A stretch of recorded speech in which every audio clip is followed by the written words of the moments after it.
የጡቷን ስንጥቅ እንደዚህ ከፍታ ቂጧን ስላወዛወዘች ጋይስ ምን አይነት ኢትዮጵያ ውስጥ ነው እየኖረን ያለነው? የምሬን እኮ ነው። ያሲኖ ሰይፉ ሾው ላይ ቀርቦ የተናገረውን ቪዲዮ አይታችሁ ከሆነ በጣም ልክ ያልሆነ ነገር እንዳለ ይሰማችኋል። 1.5 ሚሊዮን ፎሎወርስ አለው። የሚፖስታቸው ቪዲዮዎች እያንዳንዱ በአርት የተከሸኑ የእያንዳንዳችንን ላይፍ ተች የሚያደርጉ ብለን ተናገረን ያልወጣልንን ነገር እሱ በጥበብ የሚያወጣበት መንገድ በጣም ያስገርማችኋል ማለት ነው።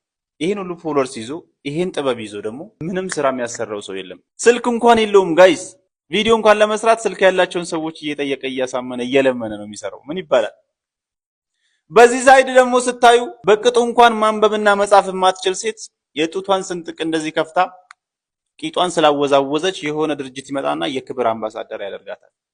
አለፍ ሲል ደግሞ በእርዳታ ስም የሰው ፊት በካሜራ የሚያገረጡ ቀረጻ ብር ሰጥተው የሚቀሙ ሰዎች የክብር አምባሳደር ሆነው እየተሾሙ በሚሊዮኖች ይዘርፋሉ። የምር በጣም ስለገረመኝ ነው። ያሲኖ እየሞከርኩኝ ነው የሚለውን የብዙ ሰዎችን ላይፍ ተች ያደረገውን ቪዲዮ ከመስራቱ በፊት ከዛ የባሰ ብዙዎቻችንን ህይወት የሚነካ ሌላ ቪዲዮ ሰርቶ ነበር። እሱም ቪዲዮ አሳይቻችሁ ልመለስ። አልሄድም። እማማ ሞታለች። እማማ ሞታለች። ማማረፈች አረፈች። እኔና ከዘጠኝ ልጆቿ አምላኳን አጠላት በቃኛ ልጅ በመጠሯ ጊዜዋኛን እንደጦረች ለአንድም ቀን ሳይከፋት ለአንድም ሳትሰለች በቃኛ ልጅ። አቤት እኔ በደል፣ አቤት እኔ በደል። ቀን ከሌት መቀወስ አልድን አልኳት አይደል? ወልዶ መካን መሆን አይ ለመታደል በጠበቀች ልክ አንድ ቀን ሳልመጣ በለፋች ልክ አንድ ቀን ሳልመጣ በመረቀች ልክ አንድ ቀን ሳልመጣ ብገኝ ክህደት ነው በድኗ ሲወጣ በቀኛ ልጅ ተነስ በቃ እንሂድ። አልሄድም አልሄድም አልሄድም።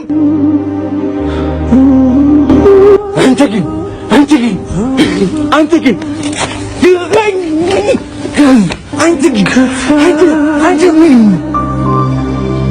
ከፋ